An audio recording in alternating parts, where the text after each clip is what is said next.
Hi everybody, Prof. Gordon here from Exam Success, and I've got two items here that are going to add to your score to push you over the passing mark. Everyone's looking around now, they're in their final review stage, they're trying to get those extra marks that'll push them over the passing score. Here's two that'll crack the code. So we're talking about return on equity, and you should know the three-stage. And the three-stage starts right down here at the bottom of the income statement with net income.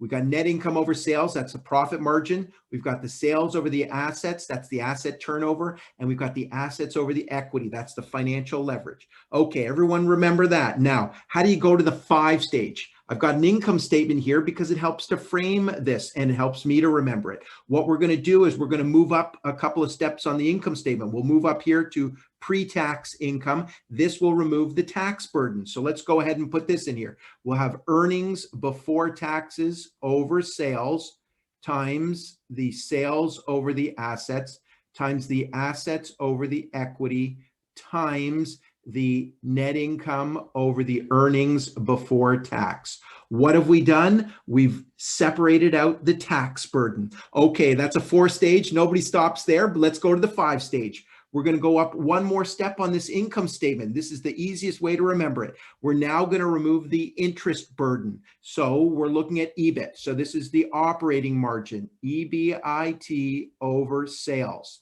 times sales over assets, times assets over equity, times the net income over the earnings before tax. And now we have the earnings before tax over the earnings before interest and taxes.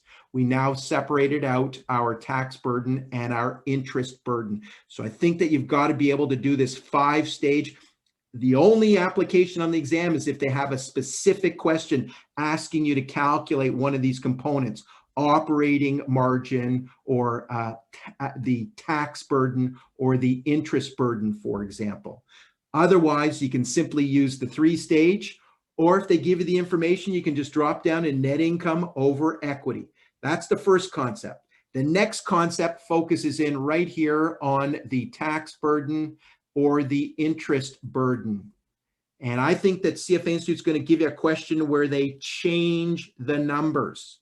So how do you interpret a change in the numbers? Okay, well, let's clear this off and we'll put it right in here. So with the tax burden, TB, if there is an increase in that tax burden figure, what does this mean? So if the net income over the earnings before taxes increases, what does it mean?